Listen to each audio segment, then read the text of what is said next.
Bonsoir à toutes et à tous.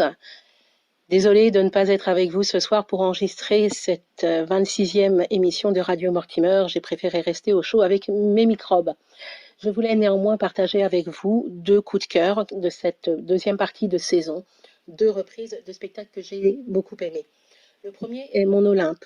Elles sont 5, elles ont entre 20 et 25 ans. Elles sont brunes, blondes, minces, rondes, petites, grandes, hétéros ou homosexuelles. Elles font des études de sociologie. Un soir, enfermées dans un jardin, les 5 jeunes femmes vont s'interroger sur le sens de leur combat pour le droit des femmes. Loin des discours militants, bornés et revanchards de certaines féministes, Mon Olympe nous propose une réflexion sur comment et pourquoi être féministe en France en 2020 quand on a 20 ans. Au cours de cette nuit, ces 5 jeunes femmes vont se confronter et confronter leur engagement à leurs contradictions, leur volonté à leurs sentiments profonds. Chacune d'elles, avec son parcours, livrera ses motivations profondes et le fait qui l'aura poussée à se lancer dans l'action. Mais quelle forme celle-ci doit-elle prendre aujourd'hui? Le féminisme est-il devenu has-been?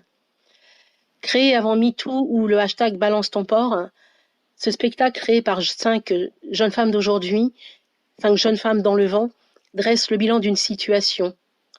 Et comme elles le disent, l'important n'est pas tant de se réveiller que de ne pas s'endormir.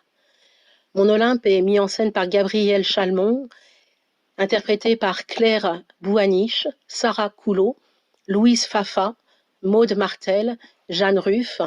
Et je vous invite à venir découvrir ces jeunes filles débordantes d'énergie positive qui s'interrogent avec intelligence, humour et sincérité sur le féminisme. Elles seront au Théâtre de Belleville du 6 au 29 février 2020. Elles furent mon coup de cœur dans le Off 2018. Mon second coup de cœur est pour une autre reprise et ce sont encore des femmes qui sont à l'œuvre. Il s'agit d'un succès de l'été dernier et de l'automne dernier au Funambule Théâtre, Cyrano. Et oui, Cyrano.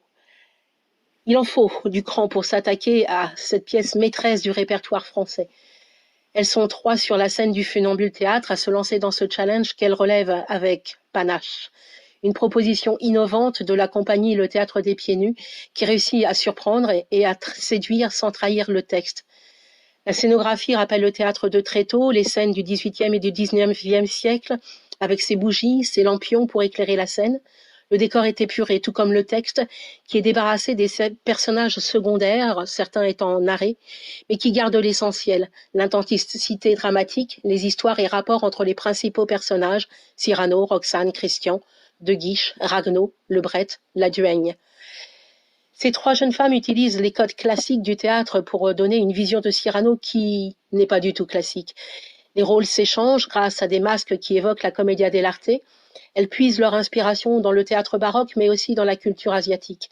Cette marque de fabrique qui pourrait perturber le spectateur séduit et très rapidement on se laisse emporter par cette énergie.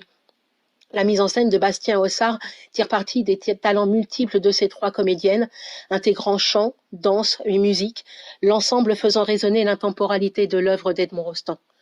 Ainsi, la compagnie Le Théâtre des Pieds Nus nous prouve avec panache que l'on peut encore être créatif avec une œuvre aussi connue et aussi populaire que Cyrano de Bergerac.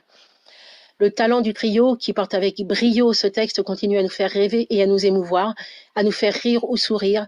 Et on aime quand le théâtre sait ne pas rester classique et nous faire passer de si belles soirées. C'est au Funambule Théâtre du 5 février au 30 mai, du mercredi au samedi à 19h ou 21h et le dimanche à 15h30. Voilà des coups de cœur qui vont faire plaisir à Théatrice puisqu'ils sont très féminins. Je n'en ai pas fait exprès, mais il faut saluer ce talent. Bonne rentrée théâtrale à tous, bon spectacle et que vive le spectacle vivant. À bientôt.